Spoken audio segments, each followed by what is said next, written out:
L'an passé, les Xiaomi Redmi Note 11 avaient littéralement tué le game sur l'entrée et le milieu de gamme. Est-ce que leurs successeurs vont nous remettre une claque cette année? Réponse tout de suite dans le test du Xiaomi Redmi Note 10 Pro 5G. T'as dit le Note 10. Oh le con!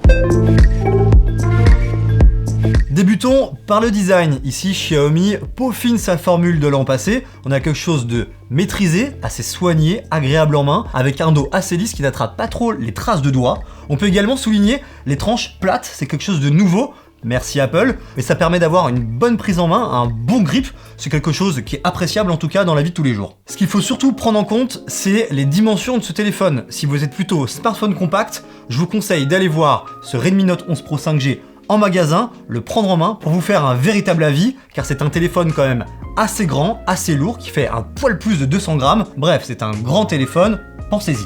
Autre petite particularité de ce design, c'est ce module photo en forme d'escalier, il est un petit peu proéminent. Alors attention, il n'y a rien de rédhibitoire. Quand vous posez votre téléphone à plat et que vous écrivez sur votre clavier qui est généralement en bas, pas de souci, ça reste bien à plat. Pour les petits bonus qui font zizir, on peut noter du Gorilla Glass Victus 5 et une certification IP53. Alors ce n'est pas les meilleures protections contre les rayures, les cassures ou l'eau et la poussière, mais ça permet d'avoir une première couche de protection qui est toujours bonne à prendre. Et enfin, pour les aficionados des casques ou des écouteurs filaires, bonne nouvelle, on a une prise jack sur la tranche supérieure. C'est quelque chose quand même de plus en plus rare sur le marché des smartphones. Là encore, on est content de le retrouver. Comme vous pouvez le voir à l'image, nous avons ici affaire à un coloris gris à graphite, mais il y a aussi deux autres couleurs que sont le blanc polaire et le bleu atlantique. Merci Xiaomi.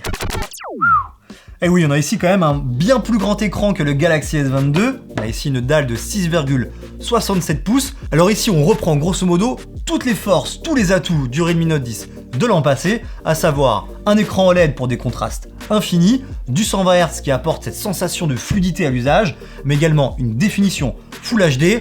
On est sur du solide, c'est un très bon écran. Autre point fort, ce Redmi Note 11 Pro 5G a une belle diversité des couleurs, vraiment il y a une belle palette des couleurs à l'écran, ça flatte vos mirettes, c'est agréable, et pour la visibilité en plein soleil par exemple, aucun problème de luminosité, vous allez être servi. Pour résumer, grosso modo, c'est un excellent écran, il n'y a pas vraiment de grosses fausses notes, mais il n'y a pas non plus de gros gap par rapport à l'an passé. En revanche, vous n'allez pas pouvoir en profiter pleinement, il y a un gros hic, et on vous explique ça tout de suite. Et oui, le gros hic, c'est son incapacité à lire des contenus HD sur les plateformes SVOD comme Netflix ou Disney+. Grosso modo, ça veut dire quoi? Vous serez limité à de la basse définition à cause d'une certification que le téléphone n'a pas réussi à avoir auprès de Google. Et pour un si bel écran, c'est franchement un peu du gâchis. Et le pire dans tout ça, c'est qu'aucune mise à jour ne pourra venir régler le problème, ça se passe au niveau du matériel, donc une fois que c'est dead, c'est dead.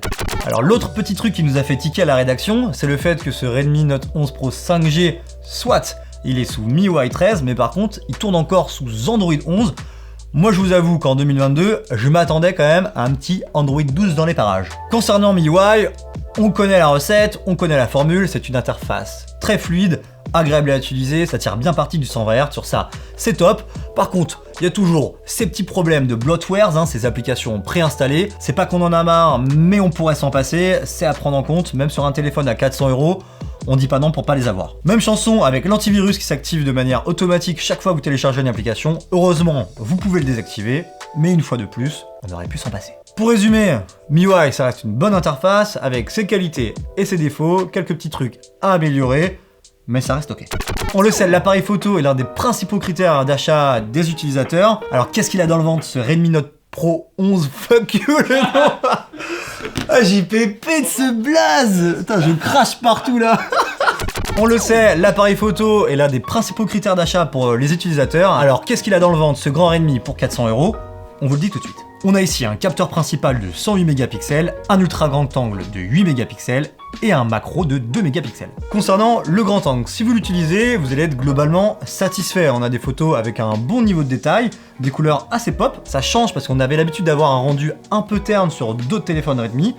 Ici, on a quelque chose qui flatte la rétine, c'est globalement agréable. Bon, ok, on a un ou deux petits problèmes au niveau de la gestion de la plage dynamique, parfois on a un ciel un petit peu cramé, mais ce n'est pas systématique. En revanche, on a quand même l'impression d'avoir un filtre jaune à poser sur les images, et ça on le remarque quand on compare avec les photos de l'ultra grand angle. Sur l'ultra grand angle, on a des photos quand même plus authentique au niveau de l'atmosphère, avec beaucoup moins de détails, beaucoup moins de netteté. Ça c'est normal, c'est quelque chose que l'on rencontre régulièrement sur l'ultra grand angle. Mais voilà, on a une petite incohérence colorimétrique entre le grand angle et l'ultra grand angle, avec justement cette espèce de filtre jaune que l'on perçoit sur les photos prises avec le capteur principal. Du côté du capteur macro, nous on a remarqué que la mise au point par rapport à un sujet ne pouvait pas se faire de manière très proche. Du coup on doute un peu de son intérêt, le résultat est globalement médiocre. On vous le disait au début, ce Redmi a un mode 108 mégapixels, alors ouais c'est peut-être pas le mode que vous allez activer ou utiliser tous les jours, mais quand on prend une photo avec ce mode, que vous zoomez dans l'image, on a vraiment un gain de netteté, un gain de détail, pour le coup il peut avoir une utilité. Pour les photos de nuit, c'est correct, mais sans plus. On a quand même une sacrée perte de netteté. On a pas mal de bruit numérique, notamment en arrière-plan. Une gestion de la dynamique, parfois inégale. Bref, c'est pas le smartphone taillé pour la nightographie. Pour le mode portrait, on a quand même un bel effet bokeh en arrière-plan. C'est bien intense. Il y a quelques petites imprécisions ça et là. Mais franchement, ça marche bien. Pareil pour le capteur selfie de 16 mégapixels. On a un niveau de détail correct. À cette gamme de prix, c'est encore une fois de plus satisfaisant.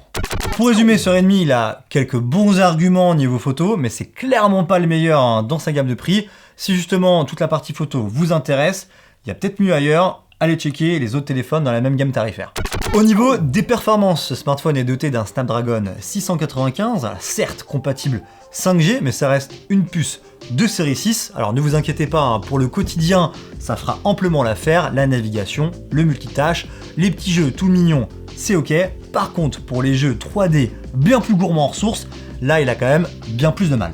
Qui dit processeur milieu de gamme dit souvent processeur peu gourmand, du coup c'est cool pour la consommation énergétique, et justement au niveau de l'autonomie, on a une batterie de 5000 mAh, tout ça rassemblé, ça donne une autonomie très correcte, en moyenne d'une journée et demie, et pour ceux qui utilisent vraiment pas beaucoup leur téléphone, ça peut peut-être monter à 2 jours, ça reste quand même une très bonne note. Clou du spectacle, la charge de 67 watts. C'est toujours agréable d'avoir une charge aussi rapide sur des smartphones milieu de gamme, ça vous permet grosso modo de récupérer 100% de batterie en l'espace de 40 minutes. Et si vous avez genre 10 minutes devant vous pour préparer des affaires, prendre une petite douche avant de sortir, vous allez récupérer quand même 37%, ce qui est quand même beaucoup. Alors c'est bien beau tout ça, mais combien ça coûte? Sur le Mi Store, vous avez le droit à 2 configurations, l'une à 369 € et l'autre à 399 € pour des configurations 6 plus 128 Go et 8 plus 128 Go. Du coup pour conclure, ce Redmi Note 11 Pro 5G, c'est un très bon téléphone, il n'y a pas de souci, mais il n'y a rien non plus de surprenant. On n'est plus aussi hypé par la gamme Redmi qu'avant, on est sur des bases extrêmement solides qui ont été un petit peu peaufinées d'une génération à une autre. Mais attention à Xiaomi de ne pas se reposer sur ses lauriers, on sait que Samsung veut frapper fort sur le milieu de gamme et on a hâte de comparer tout ça. Merci à toutes et à tous d'avoir suivi cette vidéo, j'espère que vous avez bien kiffé. N'hésitez pas à lâcher un pouce bleu et un petit commentaire dans la rubrique commentaires. Vous pouvez aussi nous suivre sur tous nos réseaux sociaux, Twitch, TikTok, Snapchat, Instagram, Facebook, on est partout. Et quant à moi, je vous fais des gros bisous et je vous dis à bientôt sur Frandroid.